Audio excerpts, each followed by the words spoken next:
Alors bonjour tout le monde Bonjour. et bienvenue en 2025.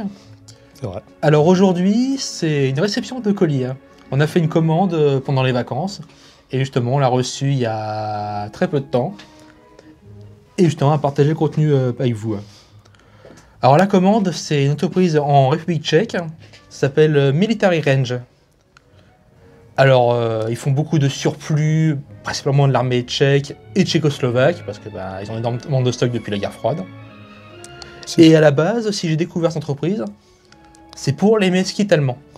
Oui, alors on avait eu des soucis avec l'organisation et essayé de récupérer des meskits, c'est ça? Oui. Alors à la base, c'est compliqué de trouver des modèles historiques de gamelles, parce qu'en fait, les trois quarts de ce qui est vendu, c'est soit des gamelles de la Bundeswehr ou des roumaines, finalement des choses qui sont proches, mais quand même différentes du modèle 31 de la guerre. Voilà. Alors moi, par exemple, l'exemple roumain, c'est ce que j'utilise personnellement pour la reconstitution habituelle. Donc actuellement, les seuls qui font des reproductions de gamelles en apparence au vrai, c'est At the Front, une entreprise dans le Kentucky. On a commandé plusieurs. Au niveau apparence, ça fait vraiment l'affaire. Seulement, il y a un petit défaut, c'est que on fait pas mal de reproductions avec, bien sûr, feu de camp, comme ça. C'est pas aussi solide que les originaux. Et donc, on regarde un petit peu, finalement, qu'est-ce qu'il y avait comme équivalent, au niveau de l'apparence, qui puisse être utilisable sur le front. Et ce qu'il y a de plus comparable, finalement, c'est les meskits autrichiens de l'après-guerre. Avec notamment la même anse sur le côté. Voilà. Quasiment la même hauteur. Donc là, d'ailleurs, c'était l'attache, le problème avec At the Front. Ce qu'on a eu comme problème avec At the Front, c'est qu'on a on a fait cuire des aliments au feu. Et en fait, l'attache, la boucle qu'il y a ici, n'est pas en aluminium ou en acier comme les vrais, mais une espèce de fonte qui a fondu dès que ça a pris la chaleur. Donc là, c'était un débat que tu avais pu avoir avec le vendeur At the Front, qui était de savoir est-ce que ces gamelles-là étaient conçues pour aller au feu. D'après maintenant, depuis ce qu'ils ont modifié sur leur site, maintenant ils disent clairement qu'il ne faut pas cuisiner avec. Mais alors sachant que moi par exemple j'en ai utilisé je suis allé dans les Pyrénées avec et je l'ai mise au feu intégralement. Une roumaine. Une roumaine, voilà, ouais.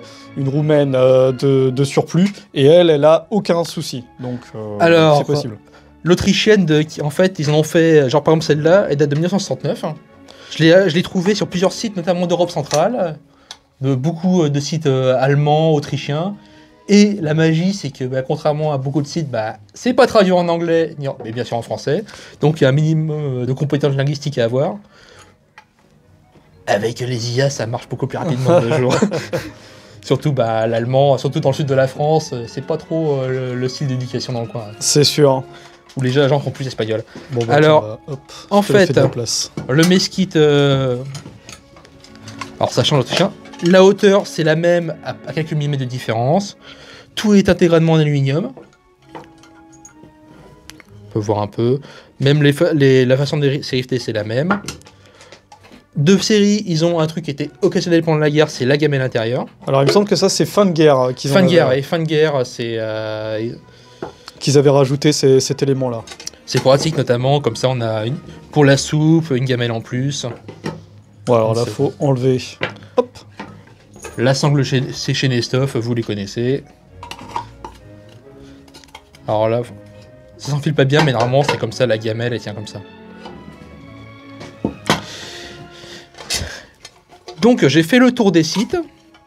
Donc, celle-là, je l'ai commandée chez Réa. Et j'ai regardé justement un autre site qui proposait des gamelles comme ça. C'était Military Range en République tchèque. Et je leur ai demandé. En fait, ils en avaient une seule comme ça. En fait, c'était pour savoir, vu que sur leur site, ils montraient celle-là en photo.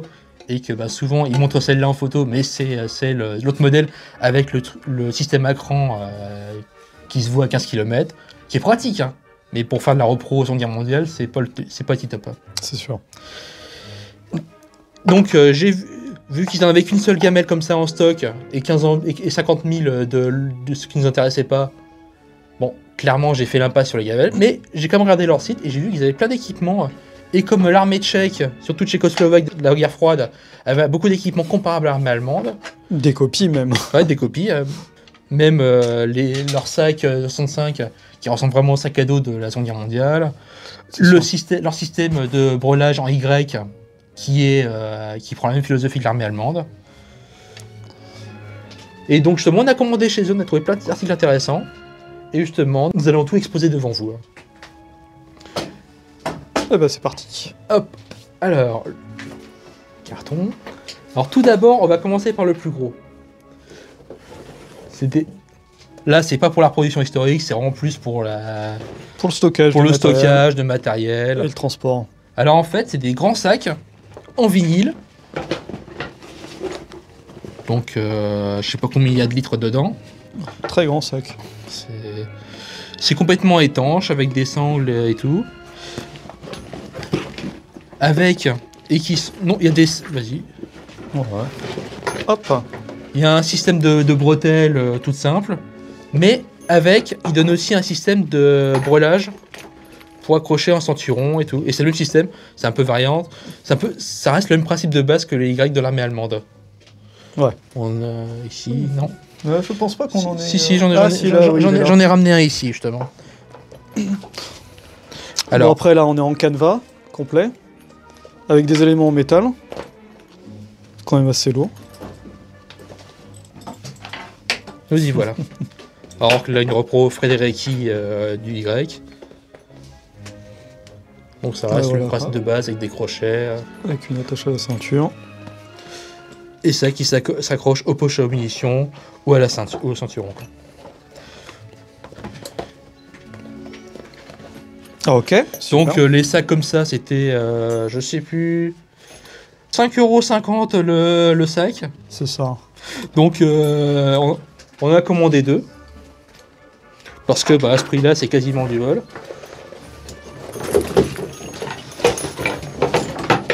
Et comme ils sont très gentils, ils nous ont passé 2 sacs et 4 systèmes de brelage en complet. Donc on a combien? 1, 2, 3. Un autre. Et le bonus, un 4e. Là, ce qui fait qu'aussi ça peut servir beaucoup, c'est pour les... notamment les sacs. Vous voyez le sac qui est au-dessus de moi? Bon, ça c'est une reproduction, mais l'armée tchèque avait quasiment le même sac, ce qui fait qu'aussi vous pouvez acheter ce sac-là quelques euros, notamment si vous partez en randonnée comme ça, et utiliser ces bretelles-là sur ces sacs. Intéressant, celui-là il est marqué. Ah, 96. Voilà, il y a un symbole de bataillon visiblement dessus. T'es sûr que c'est pas le 275e? C'est vrai que c'est le même symbole avec les 2 épées croisées qu'on retrouve ici. Ah, voilà. Donc ça c'est le symbole de la 275e division d'infanterie allemande, qui est l'unité qu'on reconstitue. Après, vu qu'elle a été formée pas mal de Sudètes, finalement des gens qui vivaient en Tchéquie... C'est sûr, ouais, c'était... Il y a peut-être un lien, hein. Mais je suppose que si on dit qu'il y a un lien, ça va vexer les deux côtés. Hein. Ouais, non, ça va vexer les Allemands et les Tchèques. On va essayer de pas s'avancer sur ces terrains. Mais c'est quand même intéressant et marrant. Hop, il y a un autre symbole ici, pareil. 97, 87. Alors, on regarde un petit peu, c'est non, c'est pas mal, là, comme ça. Comme ça. C'est qu'on a un système comme beaucoup de trucs d'armée allemande avec la sangle, enfin passer des sangles. C'est ça, voilà. C'est des attaches de couverture sangles si on veut mettre des couvertures par-dessus. Alors, à l'intérieur, vu que ça reste un sac tubulaire, il y a une chance que la flotte passe par ici, mais ils ont tout pensé à tout. Ils ont un système de verrouillage, d'étanchéité au-dessus. Comme ça, les côtés sont protégés. Il y a un système de boutons, je sais pas à quoi il sert. Ah, c'est la découverte, hein. Là on ouvre le sac en même temps que vous. Mais là c'est... c'est beau, c'est bon le vinyle. Là c'est un truc qu'il faudra laisser dehors à quelques années avant que ça sente moins le pétrole. Je pense que c'est plutôt le dehors qui va prendre l'odeur du sac, mais... J'avoue. Et surtout les sangles en espèce d'alliage de... Enfin les boucles en espèce de bronze. Noirci déjà, c'est plutôt sympa. Les sangles en synthétique, mais disons que c'est un bon truc si vous voulez stocker des choses à l'abri de l'humidité. Bah, disons que pour le prix, c'est quand même difficile de trouver des sacs d'aussi bonne facture. Je t'avoue, oui. Il y a l'étiquette derrière. Non, c'est un sticker qui était avec. Non. Donc voilà, donc je pense que c'est pas si vieux que ça doit être des années 90, je pense. Après, de toute façon, on a vu le 96, donc ça m'a dit. Ouais, ça se trouve, c'est des dates. Faut regarder. Lui, il est marqué, mais c'est quasiment illisible déjà. Même, c'est suffisamment grand, même pour stacker un uniforme ou presque il faut quasiment. Ou quelqu'un. Non, mais une veste de costume pliée dans un sac de voyage, c'est pas mal. C'est sûr. Eh ben hop. Alors la suite. Là, une valise médicale, check, en acier verni et peint. Stop. Après, je pense qu'ils ont dû remplir. Ah, il y a des joints en caoutchouc, ça change, je pense. Ouais, effectivement. Non, mais ça veut dire que c'est étanche. C'est relativement étanche. Ça s'ouvre juste comme en soulevant une lame métallique en bourrinant. Je sais pas le poids. C'est de la tôle, mais ça. Il n'y a pas une trace de roue, il y a quelques éclats, mais c'est. Et surtout, en fait, c'est ce que je vois, c'est que les joints ont l'air bien comprimés, mais ça se change aussi. Il y a des rubans caoutchouc pour stocker le matériel. Elle est très, très intéressante comme. Il y a des modèles plus grands, mais pour tester, on a pris celle-là, ça avait l'air sympa. Bon, bah, il est temps de la vider pour qu'on puisse voir ce qu'il y a dedans. Alors, oui, parce que heureusement, ils sont malins, ils ont rempli le truc, ça protège les chocs. Alors, tout d'abord, la plapatée, une mèche de rechange pour lampe à pétrole. Ah. Ça a coûté quelques centimes d'euros, autant profiter, parce qu'on a une lampe pétrole, autant. Wick for Kerosene Ground. C'est ça. 83 centimes. En même temps, c'est un morceau. C'est du coton, hein, ça fait le boulot. Oui, bon, quoi qu'il en soit. Hop là. J'espère qu'on aura le temps de l'utiliser. Alors, la bonne découverte qu'on a eue aussi, c'est des petits réchauds équivalents au S-Bit, mais qui ressemblent beaucoup plus au modèle qu'il y avait pendant la guerre. Parce que ce qu'on trouve actuellement, c'est beaucoup des surplus de la Bundeswehr, avec les couvercles qui sont crantés. Ouais, alors que là, voilà, avec le dessus plat, là, c'est vraiment beaucoup plus proche de ce qu'on voyait. Et surtout avec le système qui est la plaque du fond qui est remplie. Effectivement. Vraiment, là, c'est une très bonne surprise d'avoir un Mattel aussi ressemblant avec finalement le l'S-Bit Kocher 9 qui était vendu aux militaires et aux civils pendant l'époque de la guerre. Donc je ne sais pas de quand date ces stocks, ils sont quasiment neufs. Ah voilà, Cooker Pocket, ACR Tray, Star Spirit New. Ouais, c'est galvanisé, mais c'est... Enfin, en tout cas, d'apparence, suffit que ce soit Norcy utilisé, ça ressemblera beaucoup plus aux S-Bit de la guerre. Bon, on est à 6,62€ pour les deux. Voilà, ouais. Donc on est à 3,30€ l'unité. On est quand même sur du bon rapport qualité-prix là. Disons que pour ce prix-là, on peut trouver des trucs de la Bundeswehr qui sont complètement pourris, mais qui valent 2 fois plus... Enfin, et ils les vendent 2 fois plus cher, quoi. Ouais, puis alors là, vraiment, on a quelque chose qui, visuellement, qui est très bien pour faire de la repro, là. Oui. Là, c'est vraiment... Voilà, il y a les stops pour comme ça. Il y a le stop pour le bloquer. Parce qu'un des défauts, justement, c'est que... Attends, je referme la valise et je monte avec un mesquite, c'est que pendant la guerre... Attends, regarde, hop. Ah, excusez-moi. Non, t'inquiète, regarde. C'est que quand vous posez votre gamelle pour faire réchauffer ou n'importe quelle tasse comme ça, c'est que l'avantage, là, c'est que le contact est régulier. Alors que... Et pareil pour là. Alors que les modèles d'après-guerre, avec leur dessus qui est cranté, c'est un travail d'équilibriste pour maintenir la gamelle ou la casserole dessus. Voilà, et en plus là, la chaleur, elle est beaucoup mieux répartie aussi. Elle est concentrée plus. Et on n'a pas encore essayé, mais ça se trouve c'est moins soumis aussi aux courants d'air latéraux. Ouais, faudra qu'on teste rapidement. Bon. Donc la très bonne surprise... Je suppose que le papier était dedans. Il était dans celui-là, justement. Voilà. Un prix, un numéro de téléphone, je ne sais pas. On verra ça. À tester, mais je vois pas pourquoi la boîte d'S-Bit ne tiendrait pas dedans. Je pense que c'est le même produit. Oui, ça semble être aux mêmes dimensions en tout cas. Il n'y a pas de marquage par contre. Donc ça se trouve c'est un produit purement militaire. C'est presque mieux. Bon, très bien. Magnifique. Alors, un kit de couture italien. J'en possédais déjà un, mais que je trimballe partout.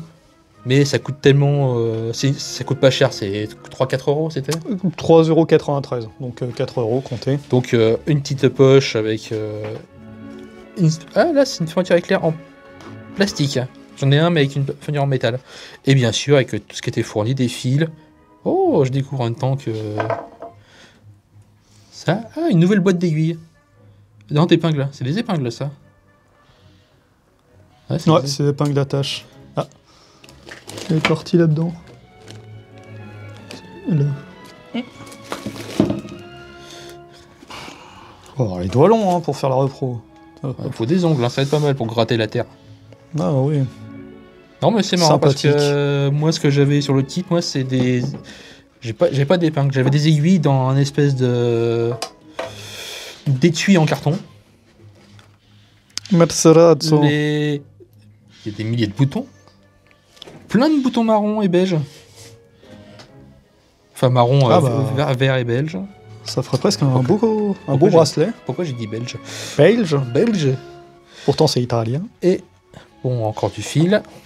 Comment au style. Et un truc qui est très bien aussi, c'est leur paire de ciseaux. Je sais pas pourquoi, mais pourquoi est-ce qu'ils filent avec une paire de ciseaux qui vaut plus que 3 ou 4 kits réunis, quoi. Non, mais... De beaux ciseaux, ouais. Beaux ciseaux de couture. C'est pas la même version que j'ai. Moi, la version, il est beaucoup plus compact. Alors, suivant, là, c'est pas pour la pro, c'est vraiment pour le privé. C'est des gants en cuir d'agneau renforcés que de la, je sais pas, de la fourrure de poisson. Et c'est des gants pour femmes. Mais l'avantage, c'est que, bah... C'est du 22. Oui, c'est 22, c'est que, bah... Bizarrement, bah, faut que j'assume, hein, j'ai des mains de femme. C'est de super gants pour conduire, je pense. Oui, bon, bah ça, après, les tailles de main à l'époque, c'est pas forcément les mêmes. Tu crois que c'est comme les cosmétiques, c'est qu'ils font le même produit, mais ils vendent plus cher aux femmes? Woman's Leather Glove Brown. 6,20 € la paire de gants. Bah, du cuir qui est quasiment neuf. Ah, ça a pas dû voir beaucoup de jours, ça. Alors, allez hop, au suivant. Alors, une petite lampe polonaise. Une espèce de verre, verre militaire. C'est de la tôle. Avec des straps en cuir à nourrir. C'est une espèce... Les curseurs pour la couleur, c'est une espèce de tôle aussi. Il y a du vert et du rouge. De marque GFL. Je sais pas comment ça va être, mais ça a l'air assez vieux quand même. Ouais. À l'intérieur, ça se classique, une ampoule. Un peu de graisse dedans, non? Il y a de la graisse dessus. C'est de la graisse, je peux y toucher. Ça a été appliqué. C'est vraiment un truc simple, par bouton ou directement le système complet. Et là, ça c'est quoi, c'est du plastique, ça? Ça, c'est du plastique. C'est un petit morceau de plastique. C'est du plastique, c'est juste du plastique. Non, ouais, avec la place de mettre une pile avec directement, vu que ça va comprimer la pile et un contact. Bon, classique, hein, même si c'est les piles qui 405 volts qui durent 5 secondes, vous pouvez toujours changer l'ampoule par une ampoule LED qui consomme beaucoup moins et qui éclaire mieux. Ouais, et qui se sabote moins aussi. Et bien sûr, ce qui est bien avec ces lampes-là, c'est que vous pouvez les accrocher au manteau. Et comme les 3 quarts des manteaux d'Europe de cette époque-là, l'après-guerre, ça tient pile poil entre 2 boutons. Alors là, cette lampe-là, 7,44 €. Ça n'a pas l'air très étanche par contre, parce qu'on voit le... Elle a l'air petite, hein. Elle a l'air petite, mais en fait, la plaque de devant, elle tient par des petites pattes qui sont enfoncées à l'intérieur. Ce qui fait que ça va se resserrer. Après, je pense que ça craint pas... Alors ça n'a pas l'air étanche quand même. Non, ouais, effectivement. C'est... Bon, de toute façon, ce genre de lampe, c'est rarement étanche, étant donné que c'est rifté par l'arrière. Et qu'il y a de toute façon un passage d'eau. Ça prend l'humidité. Et puis l'avantage aussi, j'ai remarqué, j'ai pris son exemple là-ci, parce que même si la couleur peut être un peu faire pas guère, c'est que c'est facile à repeindre, genre en noir, pour faire plus du matériel, en tout cas d'apparence, Seconde Guerre mondiale. Oui, pour la mettre en arrière-plan. C'est sûr. Hop! Avec les autres. Alors, surprise. Je sais pas ce que c'est que ça. Un pain de C4. Ah, voilà. Oh. Les flacons en verre. Parce qu'en fait, j'ai remarqué sur leur site, ils vendent pas mal de matériel issu des hôpitaux militaires. Notamment si vous voulez acheter des centrifugeuses qui datent des années 50, 60, des seringues, et comme par exemple justement des flacons. Ils ont toute une gamme de flacons opaques, carrés ou ronds, et de toutes les contenances. Là j'ai pris des, je crois que c'est 50 ml. Ouais, 50 ml. J'en ai commandé 2. C'est ça. Ouais, oui, c'est deux glass bottles, 2,07 € l'unité. Alors, c'est que l'avantage, c'est que ben, là, le flacon et le bouchon sont en verre. C'est quelque chose qu'on trouve pas de nos jours. Hein. Ah, c'est plutôt beau, hein. Non, mais en plus, opaque comme ça, c'est pratique pour conserver à long terme, genre comme des épices ou des. Alors, mais c'est un bel objet, hein, avec la ficelle qui a été tissée par-dessus. Visiblement, il y a un carton qui a été inséré. Ouais, pour faire l'étanchéité. Pour faire l'étanchéité. Bon, ça se nettoie avec... Ouais, il y a un carton en dessous, on voit un peu le bouchon. Une feuille de papier, je pense, plutôt. Très très beau. Hein. Bon, ça veut dire qu'on a fini la valise. Ouais. Comme ça, on peut montrer l'intérieur. Je pense à détenir des cylindres ou des trucs comme ça. C'est possible, vu la forme. Elle est vraiment très marrante, hein, en attendant, comme forme. Bon, c'est froid, mais parce que il fait un peu froid dehors. Ah oui, là. Il doit faire 0, 1 degré. Ah. Bien, je peux ranger. Hop, celle-là, elle est belle. Elle va en haut. Alors, OR3. qu'est-ce qu'il y a dedans? Hop, j'ai pris des gants. Pareil, c'était... Des gants, c'est 6,50 € la paire de gants. Je pense pas que ce soit de la laine ou de la laine pure. Non, ça a l'air d'être un mélange. C'est un plein. Bon, ça adapte un peu, ça adapte un petit peu. Après, c'est pour le prix, c'est pas. On va pas faire un truc sur mesure, quoi. Oui, bon, ils sont pas troués, ils sont pas abîmés. Il y a pas de reprise dessus. Petite jointure là. Surtout, c'est les gants, pas forcément travailler de précision, mais déjà pour manipuler une arme, ou déjà pour mourir de froid. Ouais, déjà pour pas avoir froid, ça pourrait être pas mal. On a une origine sur ces gants ou pas? Non, armée tchèque. Bah voilà, oui, c'est bon. Tchèque Army. Olive. Olive et Tom, ce sont de bons amis. Comparé avec les gants que j'avais pris à Petite Musette. Ouais, on n'est pas sur la même teinte exactement. Mais bon. C'est beaucoup plus rugueux aussi, je pense que c'est plus. Là c'est pure laine, là c'est un mélange de. C'est. Même l'armée allemande récupère des gants de toute l'Europe, toutes les armées d'Europe. Même des civils, donc. Alors, tant qu'on est sur le froid, des écharpes. Et là par contre c'est des stocks issus de la Bundeswehr, il me semble. Ouais, ouais. Bundeswehr. Donc des grandes écharpes en laine grise, assez larges.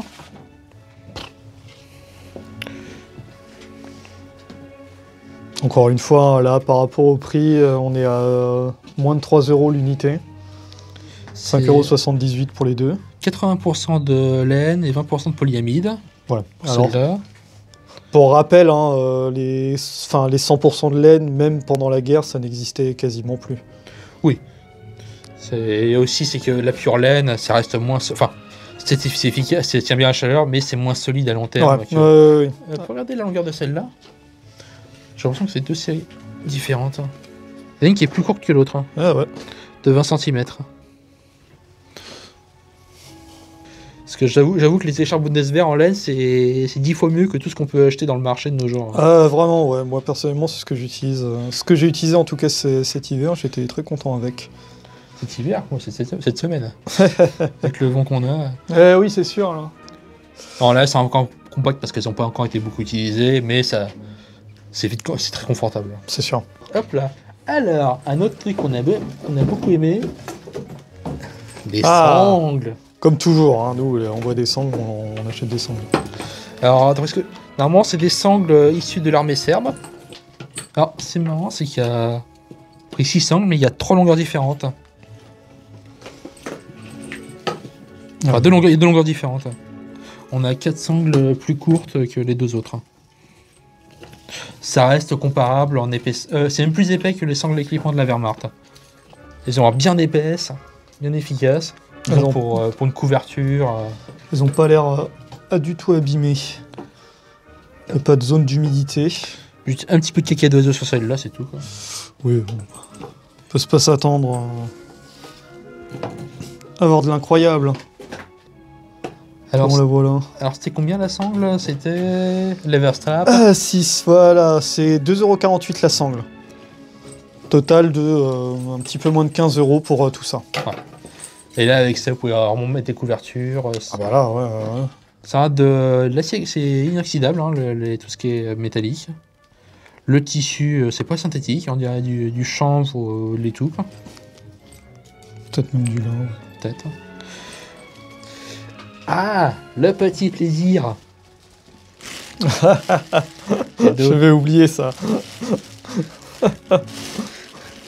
Petit panneau de signalisation.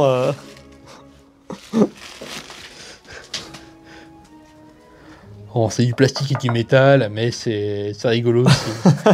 Pour du contrôle, une patrouille. Halt, stop. Je peux me mettre au milieu de la route pour essayer de jouer au nord-coréen qui va faire la circulation. C'était un petit plaisir. Ça c'est marrant. On n'a pas testé, c'est le réfléchissant. Ah, ça c'est aussi pour cuisiner. Voilà. Alors, une autre boîte.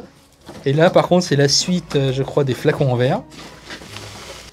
Là, on peut voir en détail comment c'est, quoi. Avec la bouteille en verre, le bouchon en verre.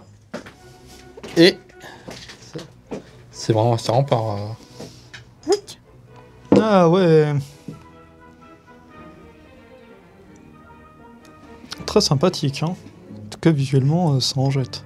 Et là, ces flacons-là, bah, c'est normalisé, c'est 250 ml. Hein. Ouais, voilà. Alors là, on est à 4 € le flacon. Mais c'est du beau flacon. C'est du beau flacon. Là, je pense qu'en France, si on achète ça chez un antiquaire, on est à 15 € le flacon minimum.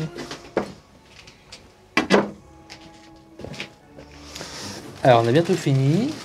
Ah, le carton se vide, Et là c'est du matériel d'hiver aussi, ça. Oh. C'est un caleçon long. Hein. Ouais. Un petit Long John, c'est comme ça que tu appelles ça? Pour un caleçon long, il n'y a pas trop de... C'est justement, c'est en mode hiver, on peut croire que le soldat de cette époque-là, il avait juste le pantalon en laine directement sur la peau. Non, dès qu'il fait froid, les gens portaient ça en plus. Quoi. Ouais, d'ailleurs on en voit sur certaines photos d'époque avec les soldats qui sont un petit peu en train de glander dans les camps, on les voit habillés avec ça. Par contre, c'est assez pelucheux, ça rappelle un peu les vêtements pour bébé. Hein. Après ça, c'est la version d'hiver, donc c'est vraiment le... C'est molletonné.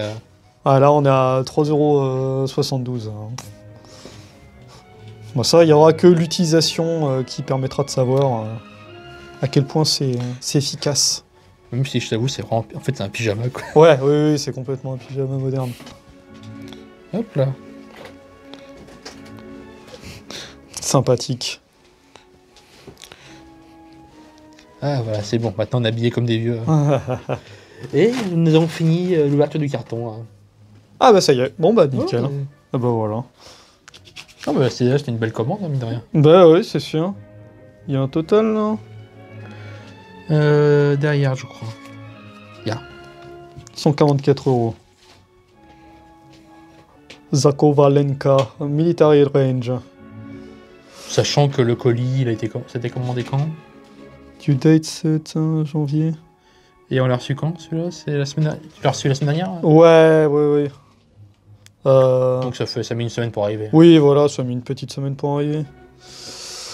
De Litvinov. Sachant que les frais de port, ouais, c'était 29 €. C'est pas donné, mais vu la masse, il y avait quand même 11 kilos le colis. Hein. Ouais, en réalité, il y avait la boîte quand même qui pesait lourd. Bon, bref, il y avait du bazar.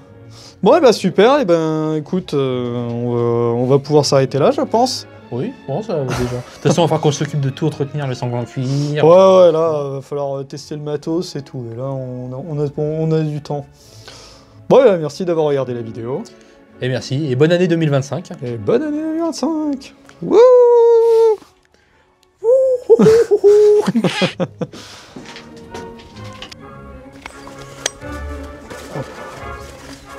Voilà. On fait les photos comme ça. Enfin, c'est piqué comme ça.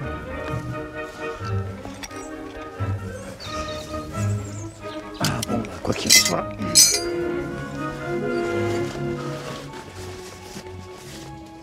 Je sais plus, c'est 4 ou 5, c'est 4.